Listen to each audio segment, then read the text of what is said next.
Banda Gira, boa tarde, tudo bem a todos?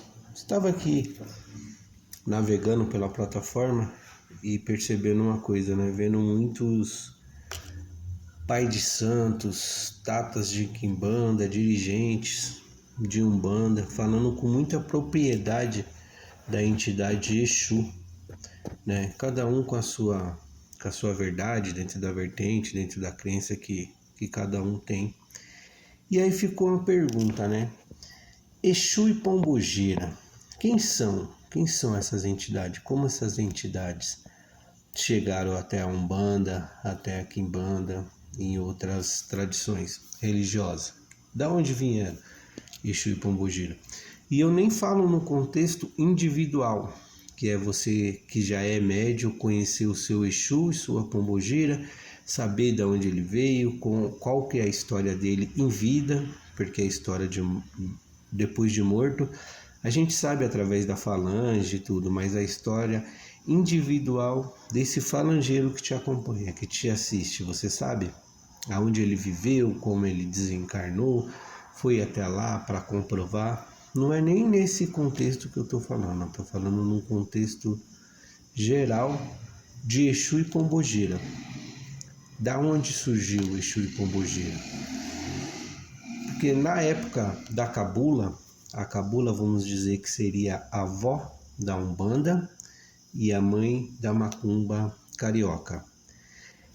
Esses que a gente chama de Exu já estava lá, eram cultuados como grandes feiticeiros. Exu Tiriri, Exu Tranca-Rua, Exu Marabô, esse Exu Sete Encruzilhada, eles já estavam lá, mas não recebiam o nome de Exu, e sim o nome de Tata. Daí que vem o Tata Caveira, né? Tata Mulambo, Tata Dona Sete Saia. Eles eram cultuados como Tata, como os grandes feiticeiros da cultura banto, né? Tata Tranca-Rua.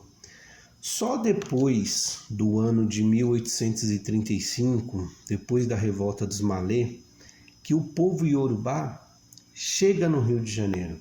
E aí eles trazem o culto ao orixá Exu, que não tem nada a ver com a entidade Exu. Porém, esse Exu orixá recebia suas oferendas, suas entregas, seus pedidos nas encruzilhadas, no mesmo lugar que os Tata Caveira, Tata Tranca-Rua, Tata Tiriri, recebia as suas oferendas, os seus pedidos, as suas obrigações que os médios faziam também na encruzilhada. E assim também as Tata Mulambo, Tata Dona Sete Saia, Tata Caveira, Tata Rosa Caveira também recebia ali, nas encruzilhadas. Os Bantu cultuavam um inquice chamado Pombo Indila e os Iorubá cultuavam o orixá chamado Exu.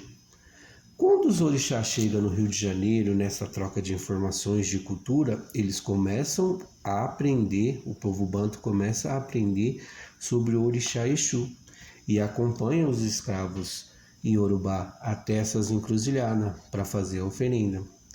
No mesma encruzilhada que ele já fazia as oferendas para as entidades que eram os tatas, feiticeiro velho, tata pode significar pai, o mais velho, que eram aqueles grandes ingangas, os feiticeiros, né?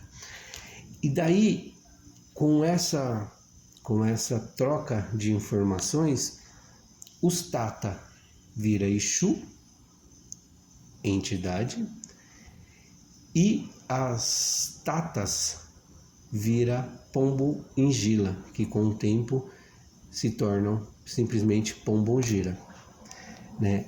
A palavra Pombogira vem do Inquise Pombo Ingila, né?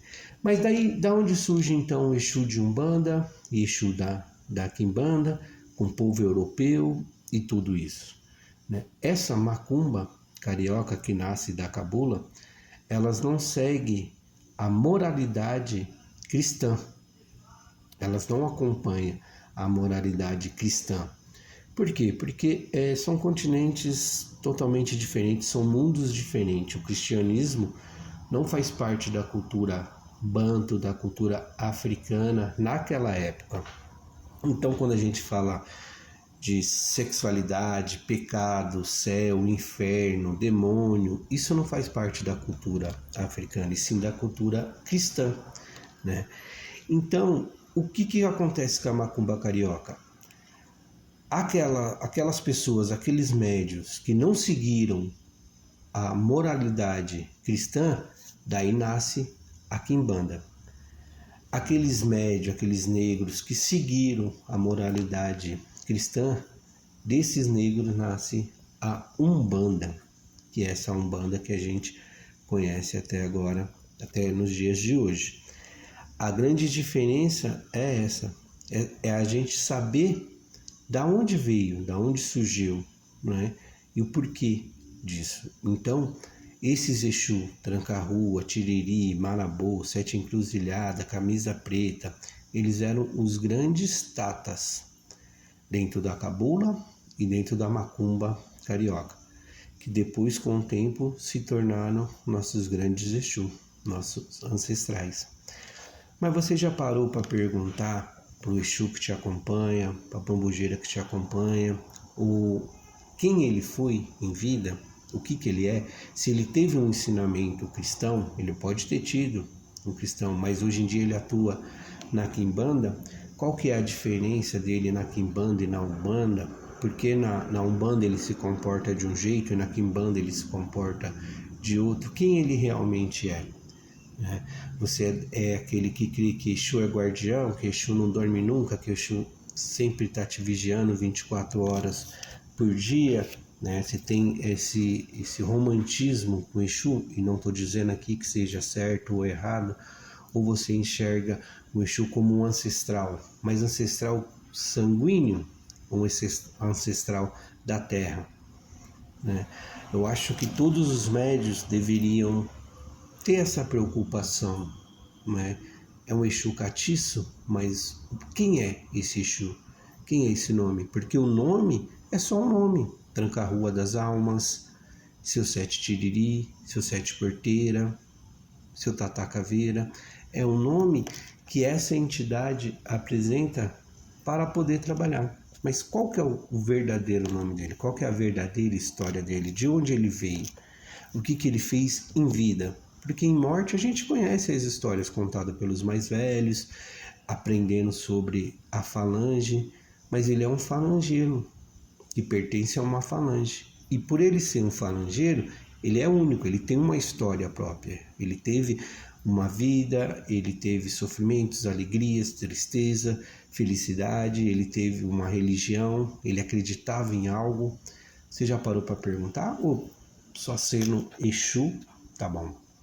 Então é só uma maneira para a gente refletir e pensar mais um pouco sobre essas grandes entidades, esses grandes mestres, quimbandeiro, umbandista, não dá para rotular o que eles sejam, independente de religião, né? São grandes mestres que têm muitos a nos ensinar e a gente valorizar mais esses grandes mestres. Banda gira, uma boa tarde a todos.